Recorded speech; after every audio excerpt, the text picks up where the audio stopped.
Selamat sore anak-anak sekalian. Ya, pada video kali ini Ibu akan menjelaskan kembali materi yang tadi sudah kita pelajari sehingga kalian bisa mengulangnya kembali nanti sebelum ujian ya, atau di waktu-waktu senggang kalian supaya lebih paham. Nah, sebelumnya kita mau main games dulu nih. Gamesnya adalah tentukan angka yang tidak diketahui pada barisan bilangan yang Ibu tunjukkan ya. Nah, coba kalian tebak kira-kira angka setelah 23 itu berapa? Dan angka setelah 51 itu berapa? Nah, untuk menebak permainan seperti ini, kita tinggal menentukan kira-kira selisih antara dua bilangan yang berdekatan itu berapa. Ya, selisihnya ini bisa menggunakan operasi hitung tambah, kurang, kali, bagi, atau juga bisa perpangkatan atau juga akar kuadrat ya. Nah, sekarang kita coba nih, kita cek selisihnya antara 2 dan 9. Ternyata supaya dari 2 jadi 9 kita tambahkan 7. Kita cek kembali dari 9 ke 16, ternyata juga ditambah 7. Dari 16 ke 23 ternyata juga ditambah 7. Nah, karena sudah ada aturan yang tetap seperti ini ditambah 7 sama aturannya, berarti untuk angka setelah 23 juga tinggal kita tambahkan 7 saja. Sehingga hasilnya didapatlah 30. Demikian juga untuk angka setelah 51. Berarti tinggal kita hitung 51 ditambah 7 berapa. Ya, dan diperolehlah hasilnya adalah 58. Dan kalau kita cek pun angka setelahnya, ya, 58 tambah 7 ternyata tepat jawabannya adalah 65. Begitu ya. Nah, sekarang kita coba untuk barisan bilangan berikutnya nih. Kira-kira berapakah angka setelah angka 12 dan angka setelah 96? Jika kita lakukan cara yang sama seperti sebelumnya, kita cek selisihnya, maka dari 3 supaya menjadi 6 itu ditambah 3. Dari 6 ke 12 ternyata ditambah 6. Beda ya. Nah, kalau kita cek lagi 48 ke 96, ternyata ditambah 48. Nah, kalau terdapat perbedaan yang mencolok seperti ini, maka kita ganti operasinya, jangan menggunakan tambah lagi. Kira-kira apa yang cocok nih? Dari 3 ke 6. 3 diapain ya supaya jadi 6? Ternyata kita kali 2. 3 kali 2 sama dengan 6. Kita cek lagi, apakah 6 dikali 2 sama dengan 12? Benar. Ya, berarti angka setelah 12 tinggal kita kali 2 saja. Dapatlah 12 dikali 2, hasilnya adalah 24. Nah, demikian untuk angka setelah 96, tinggal kita kali 2 saja. 96 dikali 2, hasilnya adalah 100 berapa nak? 92. Gitu ya. Oke, bisa ya nak? Nah, sekarang kita coba untuk barisan bilangan berikutnya nih. 4, 6, 9, 13. Kira-kira angka setelah 13 berapa? Kita coba cek ya, dari 4 ke 6 ditambah 2. Dari 6 ke 9 ditambah 3. Dari 9 ke 13 ditambah 4. Di sini penjumlahan angkanya berbeda, tetapi kalau kita lihat angkanya berurutan ya. 2, 3, 4. Berarti setelah itu kita tinggal tambah 5. Dapatlah 13 ditambah 5 hasilnya 18. Maka kalau kita lanjutkan, ini berarti ditambah 6, ditambah 7, ditambah 8. Nah, untuk angka setelah 39 cukup kita tambahkan 9. Dan hasilnya adalah 48. Itu ya. Nah, kalau kita cek lagi pun berikutnya, berarti 48 ditambah 10. Ternyata tepatlah jawabannya 58. Oke, bisa ya. Nah, sekarang bagaimana dengan angka berikut ini? 1, 1, 2, 3, 5, 8, dan seterusnya. Kalau kita cek satu persatu, ini ditambah 0, nggak ada penjumlahan ya. dengan bilangan yang lain tambah 1. Nah, ini kok juga ditambah 1, tapi ini tambah 2. Ini ditambah 3.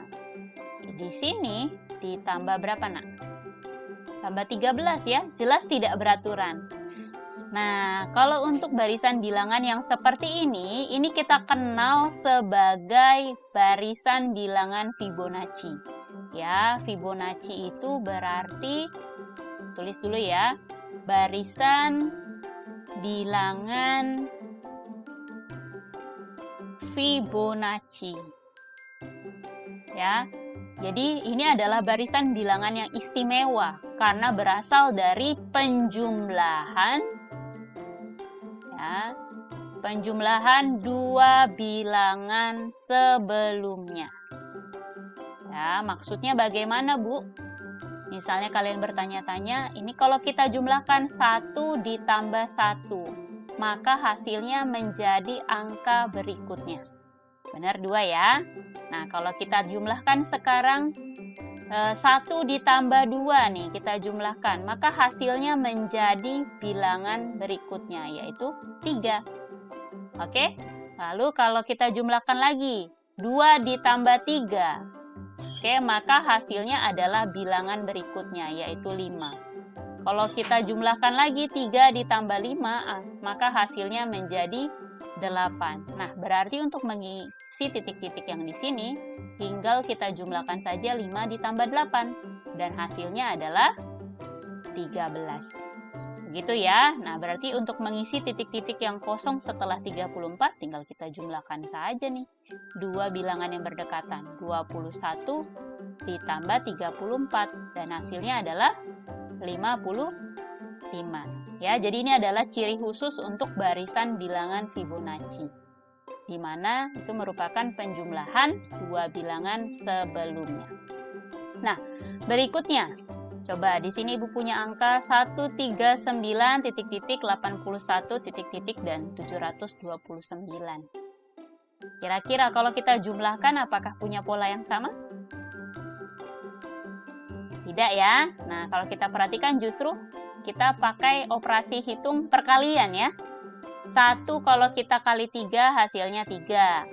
3 dikali 3 hasilnya 9. Nah, berarti untuk angka selanjutnya tinggal kita kali 3 saja. Yaitu 9 kali 3, 27. Ya, ini juga kita kali 3 tepat hasilnya 81. Dan untuk angka setelah 81, tinggal kita kali 3 juga. 81 kali 3 hasilnya adalah 243. Ya, seru ya gamesnya. Nah, jadi ini kita pakai cara coba-coba. Tetapi cara coba-coba yang kita gunakan ternyata memiliki aturan yang tetap. Ya, ada aturan tertentu yang digunakan sehingga berlaku untuk seluruh angka-angka berikutnya. Nah, dari sini kesimpulannya adalah, jadi pola bilangan adalah susunan bilangan yang pembentukannya mengikuti aturan tertentu. Di situ ada kata susunan bilangan, yang artinya bilangan tersebut tidak boleh diacak. Ya, karena dia ada susunannya. Dan juga mengikuti aturan tertentu, ada pola yang tetap. Ya, pola yang tetap dan beraturan. Tidak boleh asal-asalan maksudnya. Ya. Lalu yang kedua, setiap bilangan pada pola bilangan itu disebut dengan suku. Ya, jadi nanti setiap urutannya kita sebut dengan sebutan suku. Contoh, ini untuk bilangan, pola bilangan yang tadi sudah kita kerjakan. Oke, jadi di sini angka 1 di sini itu menyatakan urutan yang pertama. Atau Ibu tulis urutan ke-1. Nah, urutan ke-1 ini kita sebut dengan sebutan suku ke-1. Atau nanti kita tuliskan dengan notasi U1 ya. U di sini bacanya suku. Oke. Lalu 3 di sini dia berada pada urutan kedua. Oke, berarti kita sebut sebagai suku kedua. Atau kita tuliskan U2. Gitu ya. Nah, artinya sekarang kalau Ibu skip nih, 81 di sini termasuk urutan keberapa, Nak? Kita hitung aja ya. 1, 2, 3, 4, 5. Dia ada di urutan kelima. Berarti kita sebut sebagai suku kelima atau U5. Gitu. Oke, demikian juga dengan 729 nih. Kalau kita teruskan 5, 6, 7. Maka ini kita sebut sebagai suku ke-7 atau U7. Itu ya, bisa ya. Oke, sedangkan untuk aturannya, aturan untuk mengurutkan bilangan tersebut kita tuliskan dalam bentuk kata-kata. Nih, tadi kalau kita cek, ini ternyata aturannya adalah dikalikan 3 untuk suku berikutnya. Itu perbedaannya ya. Jadi kalau aturan dalam pola bilangan kita tuliskan dalam kata-kata. Dikalikan 3 untuk suku berikutnya. Oke? Bisa sampai sini ya. Nah, sekarang di sini Ibu punya beberapa contoh pola bilangan. Yang pertama ada pola bilangan asli. Pola bilangan asli berarti kita mulai dari angka 1 sampai seterusnya ya. Seterusnya di sini adalah bilangan tidak terhingga yang nilainya positif. Nah, dari sini berarti kita tahu suku pertamanya adalah 1. Ya, suku keduanya adalah 2. Suku ketiganya adalah 3. Oke, suku kelimanya adalah angka 5. Berarti kalau suku ke-17, kira-kira angka berapa, Nak? Kalau kamu urutkan sampai 17. Nah, benar sekali. Karena ini adalah pola bilangan asli, berarti urutan ke-17 sudah pasti adalah angka 17. Ya, atau ini kita bisa tuliskan U1 sama dengan 1, U2 sama dengan 2, U3 atau suku ketiga adalah 3, lalu U4, suku keempatnya adalah 4 ya. Sedangkan suku kelimanya adalah 5 dan tadi suku ke-17-nya adalah 17. Dengan aturan di sini berarti cara yang digunakan untuk menentukan suku berikutnya tadi. Dari 1 ke 2 berarti kan ditambahkan 1. Dari 2 ke 3 tambahkan 1. Sedangkan dari 3 ke 4 juga ditambahkan 1. Makanya di sini Ibu tulis semuanya tambahkan 1 untuk suku berikutnya. Begitu ya. Demikian juga untuk pola bilangan genap nih. Yang kita ketahui urutannya adalah 2, 4, 6, 8, 10, dan seterusnya. Berarti suku pertamanya adalah 2 atau kita tulis U1 sama dengan 2.